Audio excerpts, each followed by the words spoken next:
YouTube. How you DJ family? Doing all right, you feel me?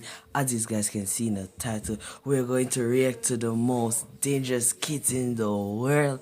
So you're telling me that kids out here doing all these stuff, man, like killing and bro, look at this kid, bro. You have all tattoo all over his face. I wonder what their parents think about this, because I really want to know. So subscribe, like, share, comment down below, guys. You can send me videos on my Instagram to react to. And yeah, here's my Instagram in the description, my TikTok in the description, guys. I not really post from TikTok, but that good. So subscribe, like, share, comment down below, man. Let's get it. We'll be discussing 10 of the most dangerous kids in the world and what might have driven them to do such wrong. From torturing to kidnapping to murdering in mass shootings. Well, get ready for some interestingly frightening stuff. Number 10. Jesse Pomeroy. Who would have known that in November of 1859, the Jack the Ripper of the junior high school set would have been born? Between the age of 11 to 14, Jesse would assault 7 younger boys and girls and had even killed several others, including one... Kill? No, man, bruh. Let's get into it. 4-year-old girl. Luckily so, as they found a couple partial ashes to the body of another female, Katie Curran, who was only 10, in his mom's dress shop at the time. He was only 14 when he was sentenced as an adult for no less than 40 years at the Massachusetts prison, what continues to baffle so many as he lived a pretty normal life when he was a kid. Number 9. Graham Young. London-born in September of 1947, Graham showed an early interest in chemistry. Dr. Crippen, who was an infamous poisoner and soon in his teens, had a weird obsession with Adolf Hitler, and we're definitely not making this up. By somehow convincing local chemists that he was a responsible 17-year-old boy at age 13, he managed to grab a few chemicals which he'd test on locals. Luckily, this is when he'd first starting out, so they'd mostly just endure like flu-like symptoms and just get a little bit sick until he started testing more frequently on his family. With access to his own chemistry set at home, he was able to observe the effects of his own chemicals firsthand. Only his stepmother was the one to really find out the effects of these chemicals and unfortunately die because of them. He dealt 9 years in prison because of this. Number 8. Edmund Kemper. With having a troubled childhood following his parents' divorce, his family moved to Montana when he was just 10 years old.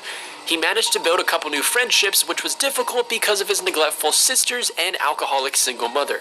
Edmund also had been confined to his mother's basement because she was frightened that he might act out on his 2 sisters. All of this eventually led to the deaths of his first 2 unfortunate victims, his grandparents at age 15. The reason, well, as he puts in his own words, to know what it felt like. He was sentenced to 5 years with parole, but ultimately went back to a life of crime after being released. And I'm picking up young women, and I'm going a little bit farther each time. It's a daring kind of a thing. At first there wasn't a gun. I'm driving along. We go to a vulnerable place where there aren't people watching, where I could act out, and I say, no, I can't. And then a gun is in the car, hidden. And this craving, this awful, raging, eating feeling inside, I could feel it consuming my insides.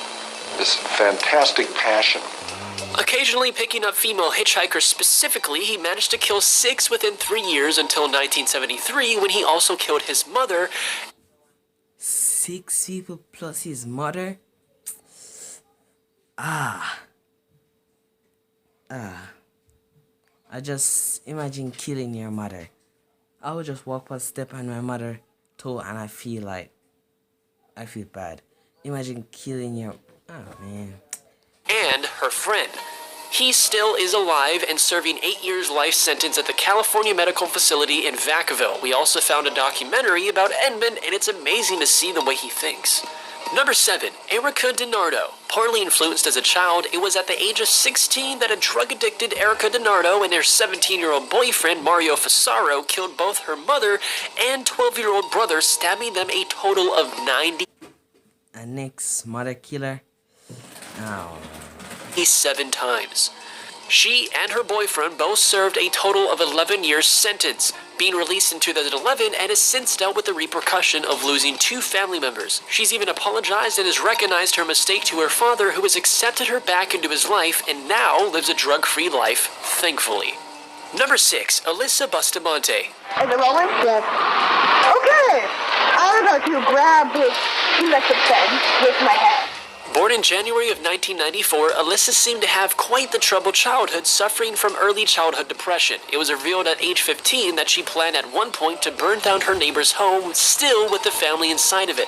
Thankfully, she didn't go through with it once before by cutting her own wrists. Still just 15 years old, Alyssa also planned for some time to commit the murder of 2 local neighborhood girls. We know this because of a diary entry, as well as how there was an extra second hole next to where they found the body of 9-year-old Elizabeth Olsen in the woods of Jefferson City, Missouri. Her reasoning behind a lot of this was that she felt like an outsider with no one really to express how she felt or with any reason to tell why she did these things. Though in her diary, she did write how she was curious about what it was like to kill someone.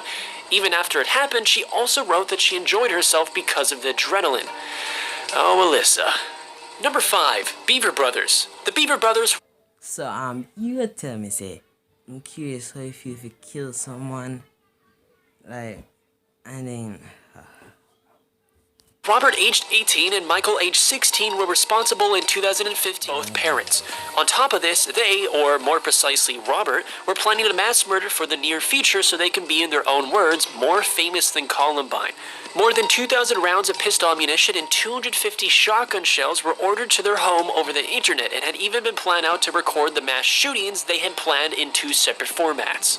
Robert would have received the death penalty if he didn't plead for life without a chance of parole, in accordance to the 2 sisters which did survive the attacks.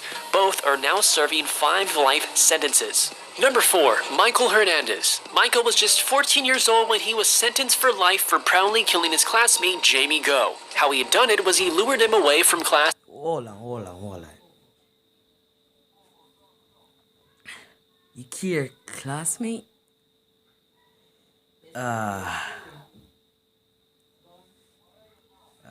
You crazy. Do some really Into a bathroom stall where then he would stab him more than 40 times. After it happened, he casually walked back to class as if nothing happened. Wait, more than 40 times? Oh man. Feeling nothing about what he just did. With further investigation during his conviction, the authorities found a list Michael had written with target names on it. Even more frightening is how he so casually goes into detail about the murder during his confession video. Luckily for society, once his life sentence is up in about 12 years, he'll stand in court again to possibly receive another life sentence. Number 3, John Venables and Robert Thompson. Both just 10 years old at the time, John and Robert would somehow lure away a 2-year-old boy, James Bolger, from his mother. Out shopping with his mom in Kirkby, England, the 2 boys managed to just casually walk away in a crowded area with James until they arrived at an underpass and dropped James on his head. Dazed, young, and confused, poor James didn't know what to do, so, of course, being as gullible as he was, he just kept following John and Robert, where things got a lot worse. You're under caution, and you do not have to say anything unless you wish to do so, but anything you say may be given in evidence. Now, you understand that, don't you, John? Yes. I have a photograph here, which is a video camera photograph. That's me. So, the boy holding James's hand is you. And the boy ahead of you, in the dark jacket and trousers, Robert Thompson. The following details are very graphic, so I'd rather not say he was left dead on a railroad track where his mutilated body was found in more than one piece, as a train likely ran him over. God, it's hard to even think about or say that, to be honest. Luckily, the 2 boys were sentenced until they both turned 25, and if you were wondering, that's back in 2008, so yes, they are out. Number 2, Mary Bell. Mary was born in May of 1957 and lived a pretty rough life. Her single mother tried making a living through prostitution, often bringing odd men to her home, and she never even met her birth father. She did go believing, when she was younger of course, that she had some sort of relation with an individual named Billy Bell, a habitual criminal. Later down the line, it wouldn't be until 1968, the day before her 11th birthday, that Mary Bell had strangled 4-year-old Martin Brown. Later that same year, she and a friend named Norm Bell, surprisingly not related, kidnapped and killed 3-year-old Brian Howe by strangulation, of course, again, as well as carving her initials into his stomach and mutilating his genitals. Oh, God. Because of the severity of her case, it gained an enormous amount of media coverage across the globe, causing many to be outraged and distraught about the incident. Of course, it makes sense. Because of this, when she was released from her sentence, Mary was given a new identity to protect her and also her newly born daughter from the onslaught of rightfully disgusted haters. And finally, number 1, Morgan Geyser and Anissa Weir. At age 15, Morgan Geyser looks quite different from the girl who just turned 12 when she allegedly stabbed her friend 19 times. Okay, so here are one of the Stab her friend 19 times. So you just go like, yeah. I can't believe there's kids out there being a serial killer. Bro.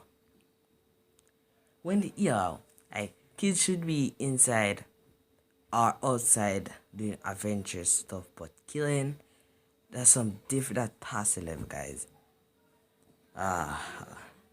See this, guys, these eyes, I'm taking it and put it on mine. those rare instances or cases where video games actually had some influence on violence.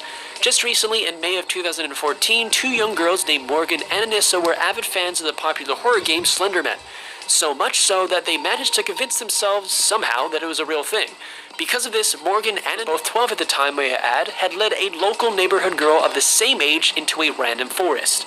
Doing this, they would both end up stabbing her 19 times so they can pretty much sacrifice her to a quote-unquote angered Slender Man. The girl that was stabbed miraculously survived her injuries, thank goodness. And with all that being said and done, that concludes top 10 most dangerous kids in the world. If you've enjoyed the video, make sure to... Of course I enjoyed the video. Guys, subscribe. Guys, comment, text me on my, DM me on my Instagram. I should do more videos like this, guys. Subscribe, like, share, comment down below to get notified every single time we post the next banger video. This is the end of the video, and I'm out. Peace.